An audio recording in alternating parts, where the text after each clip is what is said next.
ओम श्री गणेशाय नमः। गजानन भूतगणाधिसेवितं कपितजम्बफलचारुभक्षणं मास्तं स्वविनाशकारकं नमामि विघ्नेश्वरपादपङ्कजं।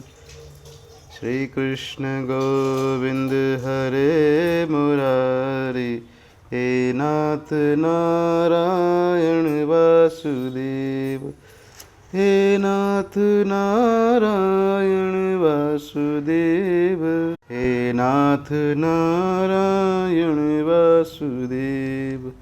श्री कृष्ण गोविंद हरे मुरारी, हे नाथ नारायण वासुदेव, हे नाथ नारायण वासुदेव।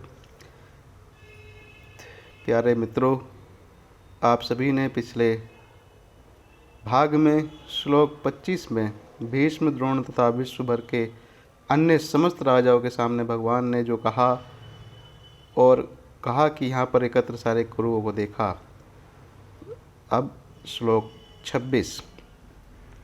तत्र अपश्यत स्थितान् पार्थपितॄन् अथ पितामहान्, आचार्यान् मातुलान् भ्रातॄन् पुत्रान् पौत्रान् सखीन् तथा श्वेशुरान् सुहृदश्व सैन्योभयो अपि। अर्जुन ने वहाँ पर दोनों पक्षों की सेनाओं के मध्य अपने चाचाओं, ताऊओं, पितामह, गुरुओं, मामाओं, भाइयों, पुत्रों, पौत्रों, मित्रों, ससुरों और शुभ चिंतकों को भी देखा। अर्जुन युद्ध भूमि में अपने सभी संबंधियों को देख सका।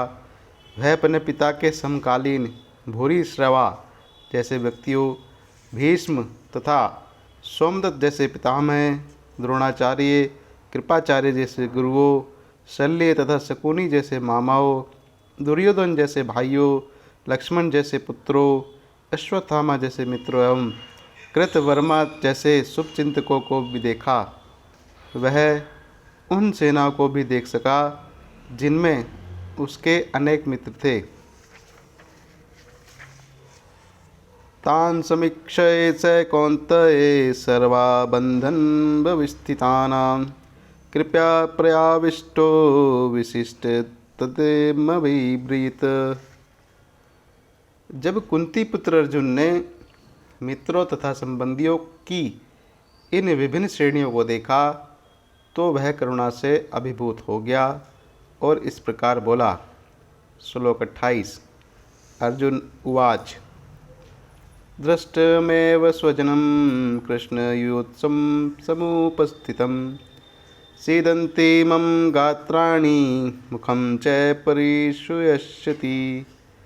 अर्जुन ने कहा, हे कृष्ण, इस प्रकार युद्ध की इच्छा रखने वाले अपने मित्रों तथा संबंधियों को अपने समक्ष उपस्थित देखकर मेरे शरीर के सब अंग काँप रहे हैं, मेरा मुख सूखा जा रहा है। यथार्थ भक्ति से युक्त मनुष्य में वे सारे सद्गुण रहते हैं जो सत्पुरुषों या देवताओं में पाए जाते हैं, जबकि अभक्त अपनी शिक्षा तथा संस्कृति के द्वारा भौतिक योग्यताओं में चाहे कितना ही उन्नत क्यों ना हो, इन ईश्वरीय गुणों से विहीन होता है। अतः स्वजनों, मित्रों तथा संबंधियों को युद्ध भूमि में देखते ही अर्जुन उन सबों के लिए करुणा से अभिभूत हो गया जिन्होंने परस्पर युद्ध करने का निश्चय किया था। जहाँ तक उसके अपने सैनिकों का संबंध था, वह उनके प्रति प्रारंभ से ही दयालु था, किंतु विपक्षी दल के सैनिकों की आसन्न मृत्यु को देखकर वह उन पर भी दया का अनुभव कर रहा था। और जब वह इस प्रकार सोच रहा था तो उसके अंगों में कंपन सा होने लगा और मुखोमुख सूख गया। उन सबको युद्धाभिमुख देखकर उससे आश्चर्य भी हुआ। प्राय सारा कुटुंब, अर्जुन के सगे संबंधी उससे युद्ध करने आए थे। यद्यपि इसका उल्लेख नहीं है, किंतु तो भी सहज अनुमान लगाया जा सकता है कि न केवल उसके अंग काँप रहे होंगे और उसके मुख सूख रहा होगा, अपितु दयावश वह रुदन भी कर रहा होगा, रो भी रहा था। अर्जुन में ऐसे लक्षण किसी दुर्बलता के कारण नहीं रहे होंगे, अपितु हृदय की कोमलता के कारण थे, जो कि भगवान के शुद्ध भक्त होने के लक्षण हैं। अतः कहा गया है, यस्यास्ति भक्ति भरवक्त्यम किंचानां सर्वगुणैस्तत्र समासते सुरा हरा भव भक्तस्य कुतो महोदृणा मनोरथेनासति धावतो बहि। जो भगवान के प्रति अविचल भक्ति रखता है और दृढ़ भक्ति रखता है, उसमें देवताओं के सारे सद्गुण पाए जाते हैं, किंतु जो भगवत भक्त नहीं है उसके पास भौतिक योग्यताएं ही रहती हैं जिनका कोई मूल्य नहीं होता। इसका कारण यह है कि मानसिक धरातल पर वह मंडराता रहता है और ज्वलंत माया के द्वारा अवश्य ही आकृष्ट होता रहता है। श्लोक 29। वे पश्यतु शरीरे में रोमहर्ष जायते गांडीवं स्त्रसते हस्ता तव केव परिदेहते। मेरा सारा शरीर काँप रहा है, मेरे रोंगटे खड़े हो रहे हैं, मेरा गांडीव धनुष मेरे हाथ से सरक रहा है, मेरी त्वचा जल रही है। अर्जुन के ये भाव हैं जो कि वह भगवान श्री कृष्ण से बयान कर रहा है, उनको समक्ष अपनी व्यथा को रख रहा है। शरीर में प्राय 2 प्रकार के कंपन होता है और रोंगटे भी 2 प्रकार के खड़े होते हैं। ऐसा या तो आध्यात्मिक परमानंद के समय या भौतिक परिस्थितियों में अत्यधिक भय उत्पन्न होने पर होता है। दिव्य साक्षात्कार में कोई भय नहीं होता। इस अवस्था में अर्जुन के जो लक्षण हैं वे भौतिक भय अर्थात जीवन की हानि के कारण हैं, और जो अर्जुन के लक्षण हैं वे भौतिक भय अर्थात जीवन की हानि के कारण हैं।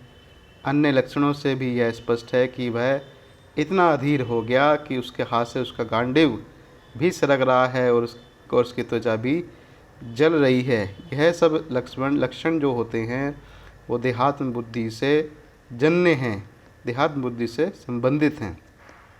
श्लोक 30। न च शक्नोम्यवस्थातुं ब्रह्मतीव च मे मन निमित्तानि च पश्यामि विपरीतानि केशव। और क्या क्या भाव कृष्ण से वो अर्जुन कह रहा है, वो यहाँ पर कह रहा है, मैं यहाँ अब और अधिक खड़े रहने में समर्थ हूँ, मैं अपने आप को भूल रहा हूँ और मेरा सिर चकरा रहा है। हे कृष्ण, मुझे तो केवल अमंगल के कारण दिख रहे हैं।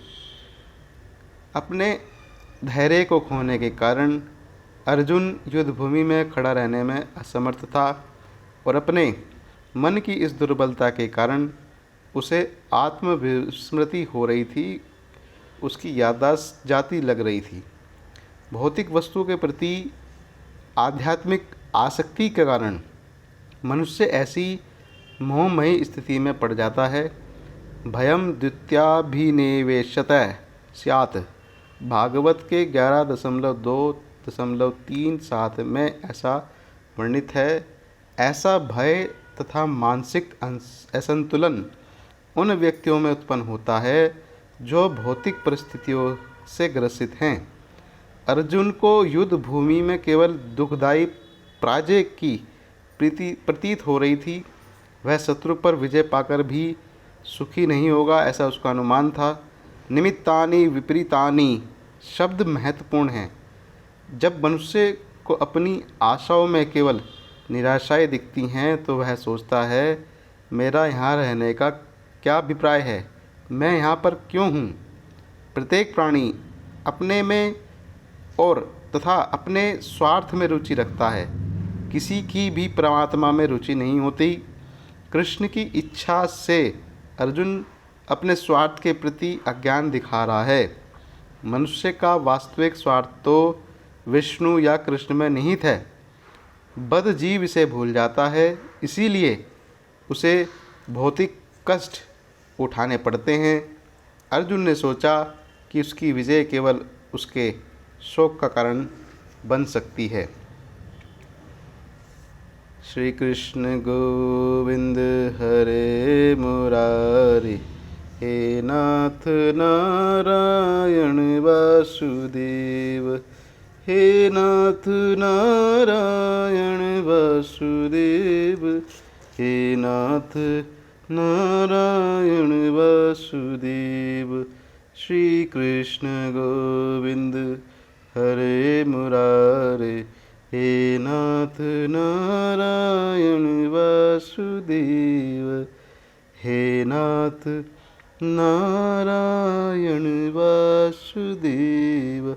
बोलो श्री कृष्ण भगवान की जय, बोलो अपने अपने माता पिता की जय, बोलो अपने गुरुदेव महाराज की जय। आगे के श्लोक अगले भाग में। जय श्री कृष्ण।